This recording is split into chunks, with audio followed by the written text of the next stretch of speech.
வணக்கம் ஃப்ரெண்ட்ஸ். நெல் அறுக்கிற மிஷினு, நெல் அறுவடை செய்கிறாங்க. இப்போ எல்லாமே இந்த காலத்தில் மிஷின் தாங்க. சிம்பிளாக வேலையை முடிச்சுட்டு தூக்கி போட்டு போயின்னு இருக்காங்க.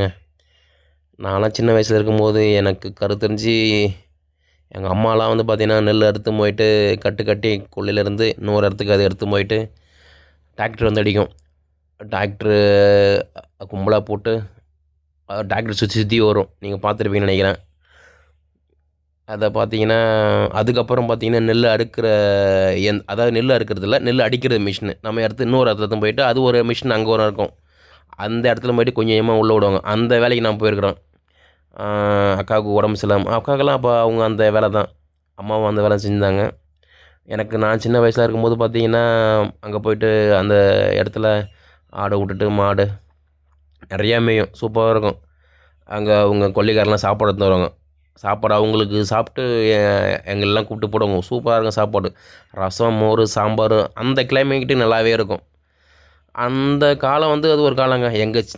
நான் சின்ன வயசில் இருக்கும் போதெல்லாம். அதுக்கப்புறம் தாங்க இந்தமாரி மிஷின்லாம் இயந்திரம் வந்து போச்சு. வந்தது தான். ஆனால் ஈஸி தான். இருந்தாலும் விவசாயம் கொஞ்சம் இப்போலாம் வந்து ரொம்ப காசு கம்மி தானே.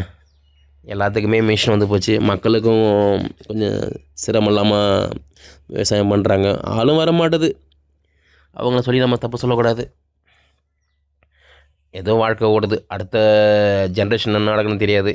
இது நான் இருக்கும்போது இப்போ 3 இது பார்த்தாச்சு. டிராக்டரு, நெல் அடுக்கிற மிஷினு, நெல் அறுக்கிற மிஷினு. அதிலே எல்லா வேலையும் முடிஞ்சு போச்சு. அடுத்து என்ன வரும்னு தெரில. வெயிட் பண்ணி தான் பார்க்கணும்.